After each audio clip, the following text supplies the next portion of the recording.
అప్పుల బాధలు వెంటాడుతున్నాయా? అయితే 6 జేవిఆర్ వారి జాతిరత్నాలు ధరించండి. సో, దీంతో కంపేర్ చేసేటప్పుడు దాంట్లోనే ఏమంత అద్భుతం జరుగుతుంది? ఎలా తగ్గించగలుగుతున్నారు? ఎలా తగ్గించగలుగుతున్నారంటే, బీదర్ అనేసి ఒకటి ఊరుంది. హ్మ్. అంటే టౌన్ బీదర్.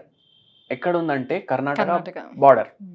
ఆడికెళ్ళి స్టార్టింగ్లో 2014 15లోనో ఒక అమ్మాయిని ఆటిజం గురించి ఎవరో చెప్తే హోమియోపతిలో ట్రీట్మెంట్ ఉంది అని చెప్తే వాళ్ళ తాత ఉత్తగా రోడ్లో పోతుండే రోడ్ మీద మన క్లినిక్ అనిపించింది. అరే మొన్న ఊర్లో ఎవరు చెప్పిండ్రు హోమియోపతి తీసుకుంటే ఆటిజం తగ్గుతుంది అనేసి, మన్మరాల్ని తీసుకొని పోదామనేసి మన దగ్గర తీసుకొని వచ్చిండు. ఆ పాపకి అంతకుముందు తీసుకునే ట్రీట్మెంట్ లేదు. అన్నీ ఎవరు ఏం చెప్పినా థెరపీలు కానీ, ఆక్యుపేషనల్ థెరపీ కానీ, బిహేవియరల్ థెరపీ కానీ, స్పెషల్ స్కూల్ కానీ, షాడో టీచర్ కానీ అన్నీ చేసిండ్రు వాళ్ళు. మన దగ్గర వచ్చిండ్రు. హోమియోపతి మందులు వాడడం స్టార్ట్ చేసిండ్రు. 2 ఏళ్ళు వాడిండ్రు. దాని తర్వాత ఆ పాప నార్మల్ స్కూల్కి పోతుంది. ఆటిజం భగవంతుడి దయ వల్ల తగ్గింది. దాని తర్వాత బీదర్ నుంచి ఒకసారి బస్ మాట్లాడుకొని వచ్చిండ్రు పేషెంట్లు. అట్లా ఉంటుంది హోమియోపతి మహిమ. అయితే పూర్తిగా తగ్గుతుంది. అండ్ సక్సెస్ రేట్ కూడా చాలా ఎక్కువ ఉంటుంది ఆటిస్టిక్ కేసెస్లో కానీ, ADHD attention deficit hyper active disorder దాంట్లో కూడా లైఫ్ లాంగ్ మెడిసిన్ అలా యూస్ చేస్తారు. లేదు, మనం మందులు ఆపి కూడా 5-6 ఏళ్ళు అయింది. ఓకే. అయితే నేను ఒక్క కేసు చెప్పినా, ఇంకా ఇట్లా చాలా కేసులు ఉంటాయి. సక్సెస్ రేట్ కూడా చాలా మంచిగా ఉంటుంది. అంటే 2016-17 ఆ టైంలో ఈ కేసెస్కి ఎక్కువగా హోమియోపతికి వెళ్ళే వాళ్ళని నేను చూశాను. అవును. సో అంత రిజల్ట్ ఇక్కడ అలోపతిలో కూడా కనిపించట్లేదు. ఎలా కనిపిస్తుంది అందులో అన్నారని. ఇప్పుడు చూడండి, కొన్ని విషయాలకి సమాధానమే ఉండదు. ఇప్పుడు నేను మీకు స్టార్టింగ్లో చెప్పిన క్యాన్సర్కి ఇట్లా అన్నీ వాడండి అని చెప్తాం కదా. పేషెంట్ ఒకసారి మనకేం అడిగిండ్రు, మళ్ళీ దేంతో తగ్గింది మాకు ఎట్లా తెలవాలి అని అడిగిండు. అయితే ఏముంది దానికి సమాధానం? దేంతో తగ్గింది ముఖ్యమా, తగ్గుడు ముఖ్యమా? అవునా కాదా? అయితే ఇప్పుడు దేనికైతే మనకు సమాధానం లేదు, తగ్గుతుంది, అది చాలా మనం సంతోషపడాలి. ఎందుకు తగ్గుతుంది, ఎట్లా తగ్గుతుంది, అది మనం సైంటిస్టుల మీద వదిలేసేయాలి. మీరే రీసెర్చ్ చేసి బయటికి తీయండి పేపర్లు. అది మన పని కాదు. మన పని ఎక్కడ వరకు? మందు ఇవ్వడం వరకు. మన పని అక్కడ వరకే. దాని తర్వాత మన పని ఎండ్. పేషెంట్కి మంచిగా అయిందంటే ఎట్లా మంచిగా అయింది, అది రీసెర్చ్ వల్ల పని. సో ఒకప్పుడు హోమియోపతి మెడిసిన్స్ తీసుకునేటప్పుడు నాలుక మీద మాత్రం వేసుకోమనేవారు. టీత్కి తగలకుండా నాలుక మీద వేసుకొని దాన్ని బైట్ చేయకుండా ఓన్లీ చెప్పరించండి.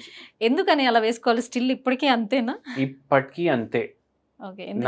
మీరు చేతితోటి ముట్టుకోవద్దు. ఎందుకంటే హోమియోపతి మెడిసిన్ ప్రిపేర్ చేసే విధానం ఏదైతే ఉంటుంది అది చాలా లెబోరియస్ ఉంటుంది, చాలా లాంగ్ ప్రాసెస్ ఉంటుంది. మళ్ళీ దాని తర్వాత చాలా సెన్సిటివ్ ప్రాసెస్ ఉంటుంది. అండ్ మోర్ ఓవర్ ఏంటంటే మందులు ఎప్పుడైతే ప్రిపేర్ అయిపోతాయి, దాని తర్వాత చేయి దానికి తగులితే దాని ఎఫికసీలో చేంజెస్ వస్తాయి.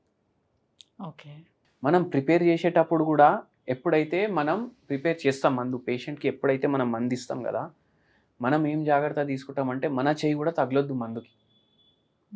మన చేయి కూడా తగలొద్దు. ఎందుకంటే చర్మం స్వెట్ రిలీజ్ చేస్తుంది. స్వెట్లో ఏముంటుంది? సోడియం క్లోరైడ్ ఉంటుంది. సోడియం క్లోరైడ్ అంటే ఏంది? ఉప్పు. మీకు వింటే ఆశ్చర్యపోతారు మీరు. మనం ఉప్పు వాడతాం కదా, ఉప్పుతోటి కూడా ఒక మందు తయారవుతుంది హోమియోపతిలో. Highly diluted. దాన్ని పొటెంటైజ్ చేసి దాని మెడిసినల్ పవర్ మందులో తెచ్చి మనం పేషెంట్లకు ఇస్తాం. దేనికి సంబంధించి అది దేనికి ఇస్తారు? అది నొప్పులకి ఇస్తాము, నరాల నొప్పులకి ఇస్తాము, తలనొప్పులకి ఇస్తాము.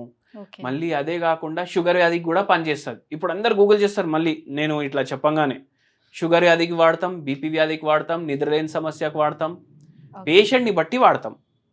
అయితే ఇప్పుడు ఆ చర్మంలోకి వెళ్ళి ఉప్పు వస్తుంది కదా బయట, మీరు అది పిల్లి పట్టుకున్నారు అనుకోండి, ఈ ఉప్పు ఆ మందులో కలిసిపోతుంది కదా. అయితే ఆ మందు ఏదైతే దానికి ఇచ్చినామో దాని ప్రాపర్టీ చేంజ్ అయిపోతుందా కాదా? అవుతుంది కదా. అందుకే చేతులతోటి ముట్టుకోవద్దు అంటాం. ఇంప్యూరిటీలు ఉంటాయి మన చేతిలో. సో అందుకే దానికి ఇచ్చిన క్యాప్ లో మాత్రమే అవి నోట్లో వేసుకోవాలి. మళ్ళీ ఇంకోటి కూడా చెప్తా, ఎంత పెద్ద కార్ఖానా ఉన్నా మందులు తయారు చేసేటోళ్ళు, అక్కడ అన్ని ఏసెప్టిక్ మెజర్స్ వాడతారు, శానిటైజ్డ్ మెజర్స్ వాడతారు, అవునా కదా, గ్లౌజులు వేసుకొని ప్యాక్ చేస్తారు, అవునా కదా. మళ్ళా మనం మందు కూడా అట్లా వేసుకునేటప్పుడు అట్లా మనం కూడా పాటించాలి కదా. అయితే అందుకే ఇంకా శానిటేషన్ ఇప్పుడు 50 ఏళ్ళ నుంచి రీసెర్చ్ ఎక్కువ దాని మీద ఫోకస్. ఇప్పుడు ప్రతి మెడిసిన్ మీద, మోడర్న్ మెడిసిన్ మీద ఎక్స్పైరీ డేట్ అనేది ఉంటుంది కదా, వీళ్ళు దీనికి కూడా ఎక్స్పైరీ డేట్ అనేది వేసిస్తారా, ఇన్ని డేస్లోనే దీన్ని యూజ్ చేయాలి అని అనేది. అండ్ మోర్ ఓవర్ వెళ్ళి ఈ కాంబినేషన్ మీరు మెడిసిన్ ఏదైతే రాసిస్తారో అలా వెళ్ళి వాళ్ళకి ఇచ్చేటప్పుడు అప్పటికప్పుడే ఎందుకు తయారు చేసి ఇస్తారు అని. అప్పటికప్పుడు ఎందుకు తయారు చేసి ఇస్తారంటే, ఇప్పుడు పిల్స్లో వేసి ఇవ్వాలి, మెడిసిన్ లిక్విడ్ ఫామ్లో వస్తుంది మన దగ్గరికి. అయితే ఏందంటే మనం ప్రిస్క్రిప్షన్ రాసినాక ఫార్మసిస్ట్ అయితే మన దగ్గర పనిచేస్తారు, వాళ్ళు ఆ పిల్స్లో ఆ మందు పోసి ప్యాకింగ్ చేసి ఇస్తారు పేషెంట్కి. ఓకే, అట్లా మళ్ళా ఎక్స్పైరీ డేట్కి వస్తే హోమియోపతి మెడిసిన్లకు అన్నిటికీ కాదు, అంటే దాని మీద ఎక్స్పైరీ డేట్ ఉంటుంది ఎన్నోసార్లు మీరు తీసుకుంటే, ఆ మెడిసిన్కి ఎక్స్పైరీ ఉన్నట్టు. కొన్ని హోమియోపతి మెడిసిన్లు ఎట్లా ఉంటాయి అంటే దానికి ఎక్స్పైరీ ఉండదు. 1 year తర్వాత వాడినా అట్లనే ఉంటుంది, 10 ఏళ్ళ తర్వాత వాడినా అట్లనే ఉంటుంది. ఓకే, అంటే అవి వేసుకోవడం వల్ల ఎలాంటి మళ్ళీ తర్వాత సైడ్ ఎఫెక్ట్స్ ఏమి రాదు, ఎటువంటి దాని మీద ఎక్స్పైరీ డేట్ ఉండొద్దు, లేకపోతే రాదు. ప్యాకింగ్ లో మీరు కొంటారు కదా, దాని మీద ఎక్స్పైరీ డేట్ ఉండొద్దు, అప్పుడు దానికి ఎక్స్పైరీ లేనట్టు. దాని మీద ఎక్స్పైరీ డేట్ ఉంది అంటే ఎక్స్పైరీ ఉన్నట్టు. అంటే సిరప్లు తయారు చేస్తారు హోమియోపతి మెడిసిన్స్లో, దగ్గుకి, జలుబుకి, తలనొప్పికి, మళ్ళీ జర ఇమ్యూనిటీ పెరగడానికి సిరప్లు తయారు చేస్తారు. ఇప్పుడు ఆ బేస్ వాడతారు కదా దాంట్లో, వెహికల్ అంటే ఏదైతే మెడిసిన్ కాదు కానీ దాంట్లో తయారు చేసే విధానంలో కలుపుతారు, అది అవిటికి ఎక్స్పైరీ ఉంటుంది. అయితే అవి దాంట్లో వాడినరు అంటే బాటిల్ మీద ఉంటుంది ఎక్స్పైరీ. సో ఒకటే కైండ్ ఆఫ్ జబ్బు ఇద్దరు మనుషులకు ఉండేటప్పుడు ఇద్దరికి ఒకలాంటి మెడిసిన్ ఇవ్వకుండా డిఫరెంట్ మెడిసిన్స్ ఇస్తూ ఉంటారు, అంటే ఎందుకని అలా? ఇప్పుడు మనం షాపింగ్ మాల్కి పోతాం మేడం, నేను నా ఫ్రెండ్, ఇద్దరు ఫ్రెండ్లు కలిసిపోయినాం అనుకోండి. ఎందుకు పోయినాం? అరే మనం ఇప్పుడు మా ఫ్రెండ్ది పెళ్ళి ఉంది, మేము అందరు సేమ్ డ్రెస్ వేసుకుందాం అనుకున్నాం, ముగ్గురం పోయినాం, ఇదే సూట్లు 3 పీసులు కావాలి. మా దోస్త్ జర లా ఉన్నాడు, నేను మీడియం ఉన్నా, ఇంకో దోస్త్ నాకన్నా బక్కగా ఉన్నాడు. ఇప్పుడు మేము స్టోర్ మేనేజర్కి చెప్పినాం, ముగ్గురికి ఎక్స్ట్రా స్మాల్ సైజ్ ఇవ్వండి. సరిపోవు కదా, అవునా కాదా? 1 size fits all అప్రోచ్ అంటారు దాన్ని. అది హోమియోపతిలా మనం చూడము. మనిషి వేరే ఉన్నప్పుడు, రోగం సేమ్ ఉన్న తర్వాత కూడా ఆ మనిషికి ఉన్న ఫీలింగ్ వేరే ఉంటుంది. ఇప్పుడు ఒక వరల్డ్ ట్రేడ్ సెంటర్ ఉండే అనుకోండి, కూలిపోయింది కదా బిల్డింగ్ 2001లో, మొత్తం బిల్డింగ్ ఇట్లా పడ్డది. కొందరు ఏం చేసిండ్రు, కిటికీలకు వెళ్ళి దూకిండ్రు, కొందరు చిడిల మీద ఉరికిండ్రు, బిల్డింగ్ పడిపోతుంది. కొందరు ఏం చేసిండ్రు, అక్కడే పడుకున్నారు ఫ్లోర్ మీద, అక్కడే. ప్రతి మనిషి ఒక సిచ్యువేషన్కి వేరేలాగా రియాక్ట్ అవుతాడు, అవునా కాదా? కొందరికి రోడ్ యాక్సిడెంట్ చిన్నది అయింది, భయపడతాడు మనిషి. కొందరు ఏమవుతుంది వెళ్ళిపోదాం, కొందరు ఏం చేస్తారు, నీకు ఎంత ఖర్చు అయింది తీసుకో, ఇట్లా. ప్రతి మనిషి వేరే లాగా రియాక్ట్ అవుతుంది కదా, మైండ్ వేరే లాగా రియాక్ట్ అవుతుంది కదా. మనం ఇచ్చే మందు మైండ్ మీద కూడా పనిచేస్తుంది కదా. మనం మెంటల్ హెల్త్ని కన్సిడర్ చేసి మెంటల్ హెల్త్ కూడా మంచిగా అవ్వాలి, ఫిజికల్ హెల్త్ కూడా మంచిగా అవ్వాలి అనేసి మందు ఇస్తున్నాం కదా. అందుకే patient mental symptoms, physical symptoms, constitution, temperament అన్నీ కన్సిడర్ చేసి రోగం ఏది వానికి ఉంది, ఆ రోగానికి సరైన మందు వీని కాన్స్టిట్యూషన్ని బట్టి మనం ఇస్తేనే మనకు రోగం తగ్గుతుంది. అందుకే పూర్తిగా తగ్గుతుంది హోమియోపతి మందు ఇస్తే రోగం. ఏంటి ఎగ్జాక్ట్ డిఫరెన్స్ హోమియోపతికి అలోపతికి? ఇప్పుడు ఫీవర్ వచ్చింది, అందరూ డోలోలు వేసుకుంటారు, సో దాంట్లో డోసేజ్ మాత్రమే డిఫరెన్స్ ఉంటుంది చిన్నవాళ్ళకి పెద్దవాళ్ళకి, కానీ అందరికీ అదే ఫార్ములా అయితే పెడతారు, అదే వర్కౌట్ అవుతుంది. వెరాజ్ హోమియోపతిలో ఎందుకు అవ్వదు అని? వర్కౌట్ అవుతుంది అనేసి కూడా మనం చెప్పలేము, ఎందుకంటే ఏదైతే రీసెర్చ్ స్కాలర్స్ ఉన్నారో వాళ్ళే చెప్తారు, జలుబుకి మందు లేదు, కామన్ కోల్డ్కి మందు లేదు. హోమియోపతి విషయానికి వస్తే హోమియోపతిలో కూడా స్పెసిఫిక్ మెడిసిన్స్ ఉంటాయి. ఇప్పుడు మనకు పేషెంట్ ఫోన్ చేసిండ్రు, ఎక్కడి నుంచి, రాజమండ్రి నుంచి, సార్ నేను మీ మందులు వాడుతున్నా మోకాలు నొప్పులకి, తగ్గుతున్నాయి, కానీ నాకు ఇప్పుడు లూజ్ మోషన్లు అయినాయి సార్. ఎందుకైనాయి అమ్మా అంటే, మొన్న దావత్ అయింది మా ఇంట్లో, తిన్నాను, అవుతున్నాయి. సరే అమ్మా ఎట్లా అవుతున్నాయి, ఎన్ని ఎపిసోడ్లు అయినాయి, ఫలానా ఎపిసోడ్ నంబర్ 7 8 చెప్తారు. సరే అమ్మ మీ ఇంటి దగ్గర ఉన్న హోమియోపతి దుకాణం ఉంటుంది కదా, ఆడికి పోయి ఈ ఫలానా మందు కొనండి, వేసుకోండి, మీకు తగ్గిపోతుంది, 1 డేలోనే తగ్గిపోతుంది అనేసి చెప్తాం. పేషెంట్ అప్రోచ్ ఇండివిజువలిస్టిక్ ఉండాలి, అవునా కదా? పేషెంట్ మనకు ఫోన్ చేసి అడిగితే మనం మందు పేరు చెప్తే వాళ్ళు పోయి కొనుక్కుంటే 1 డేలోనే తగ్గుతుంది.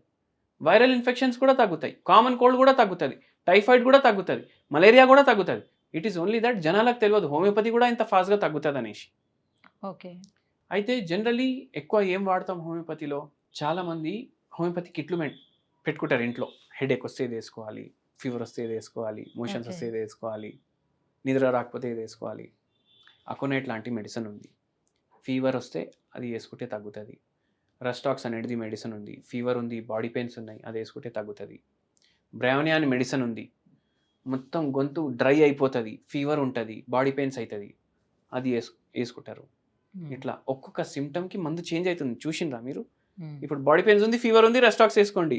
బాడీ పెయిన్స్ ఉంది, ఫీవర్ ఉంది, మొత్తం డ్రై ఉంది, బ్రయోనియా వేసుకోండి. ఇట్లా అయితే అట్లా ఉంటుంది. అందుకే చాలా తొందరగా తగ్గుతుంది. ఎన్నోసార్లు ఏమవుతుంది అంటే మనం డోస్ ఇచ్చినాక పేషెంట్ కూర్చొని వాళ్ళ మందు ఇంకా 2 రోజులకి మందు ప్రిపేర్ చేసి ఇస్తాం కదా, అప్పటికే వాళ్ళకి బెటర్ అనిపిస్తుంది. అయితే అంత ఫాస్ట్ యాక్టింగ్ కూడా ఉంటుంది. ఇండివిజువలైజ్డ్ అప్రోచ్ చాలా ఇంపార్టెంట్ హోమియోపతిలో. ఓకే. ఎందుకంటే ఓన్లీ పాలియేషన్ అనుకోండి, సిమ్టమ్స్ని జర తగ్గించాలి అంటే మీరు అందరు జ్వరం ఉన్న వాళ్ళకి రెస్టాక్స్ ఇవ్వండి, తగ్గుతుంది జర, కానీ పూర్తిగా తగ్గిపోవాలి. రేపు నాకు ఇంటర్నేషనల్ ఫ్లైట్ ఉంది, నేను పోవాలి, రేపటి వరకు తగ్గాలి పూర్తిగా అంటే అప్పుడు ఇండివిజువలైజ్డ్ అప్రోచ్ ఇంపార్టెంట్ ఉంటుంది. ఇప్పుడు అలోపతిలో ఏ డిసీజ్ వచ్చినా కూడా, ఎలాంటి మెడిసిన్స్ ఇస్తున్నా కూడా, దేనికి కూడా ఫుడ్ రిస్ట్రిక్షన్స్ అనేది అస్సలు పెట్టరు. మీరు ఏదైనా తినండి, ఇది తినచ్చా ఇది తినకూడదా అని అడిగాము అని అనుకోండి, ఏదైనా తినండి అని చెప్తారు. అండ్ మోర్ ఓవర్ డెలివరీ అయిన లేడీస్కి కూడా కొన్ని రకాల పథ్యాలు అనేది చేస్తూ ఉంటారు. సో అది మంచిది కాదు, పిల్లలకు కూడా మంచిది కాదు, ఫీడింగ్ ఇచ్చే టైంలో అన్ని చేస్తూ ఉంటాం. బట్ వెరాజ్ ఇక్కడ చెప్పేది ఎలా ఉంటుందంటే అన్నీ తినండి, అన్ని రకాలు తినండి అని చెప్తారు. సో హోమియోపతిలో కూడా అలాగా ఫుడ్ రిస్ట్రిక్షన్స్ అనేవి ఉంటాయా? అందరికీ ఉంటాయా? ఎప్పుడైతే అలోపతి మందు తీసుకుంటారు కదా, ఆ మందుకి సంబంధించి ఏమైనా రెస్ట్రిక్షన్ ఉందనుకోండి, పేషెంట్కి చెప్తారు డైరెక్ట్. అండ్ ఎన్నోసార్లు ఏంది పేషెంట్కి ఇవి తినండి, ఇది తినకూడదు అవి కూడా చెప్తారు కదా, ఏ డాక్టర్ అన్నా చెప్తారు. దాన్ని మేనేజ్మెంట్ అంటారు. ఇప్పుడు పేషెంట్కి షుగర్ వ్యాధి ఉంది, 400 చిల్లర షుగర్ ఉంది, ఇప్పుడు ర్యాండమ్ చేస్తే మనం ఆ పేషెంట్కి బాదుషాయి తిను అని అయితే చెప్పాం కదా. పేషెంట్ మనకు అడుగుతారు, బాదుషాయి తినొచ్చా, మెడిసిన్ వేసుకుంటున్నాను కదా తినొచ్చా అని అడుగుతారు. అరే మేనేజ్మెంట్ అంటారు దాన్ని.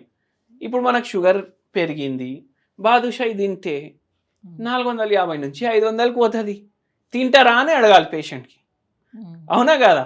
లేదు సార్ ఇది మందు తింటే తాగొచ్చా, బాటిల్ మీదనే క్లియర్గా రాసి ఉంటుంది, తాగితే చచ్చిపోతారు అనేసి ఉంటుంది కదా, బోల్డ్ అక్షరాల్లో ఉంటుంది, అయినా జనాలు తాగుతారు. అయితే మేనేజ్మెంట్కి ఏదైతే ఇంపార్టెంట్, ఇప్పుడు మోకాలు నొప్పులకి వచ్చిన, షుగర్ వ్యాధికి వచ్చింది అనుకోండి, షుగర్ వ్యాధికి మేనేజ్ చేయడానికి ఏమేమి డయటరీ రెస్ట్రిక్షన్స్ చేయాలి ఏ డాక్టర్ అన్నా చెప్తారు. Allopathy doctor, homeopathy doctor, Ayurvedic doctor, yoga doctor, Siddha doctor, Unani doctor, ఎవరైనా చెప్తారు. పేషెంట్ పాటించాలి, అది గ్రేట్. ఎందుకంటే ఏం చెప్తారు, అరే మా నాలుక ముందు ఇట్లా అక్కడ ఉంటుంది, ఫ్రైడ్ చికెన్ తినాలనిపిస్తుంది, ఏం చేయాలి, కంట్రోల్ చేయాలి కదా జరా అన్న, కంట్రోలింగ్ పవర్ ఉండాలి పేషెంట్ అట్లా.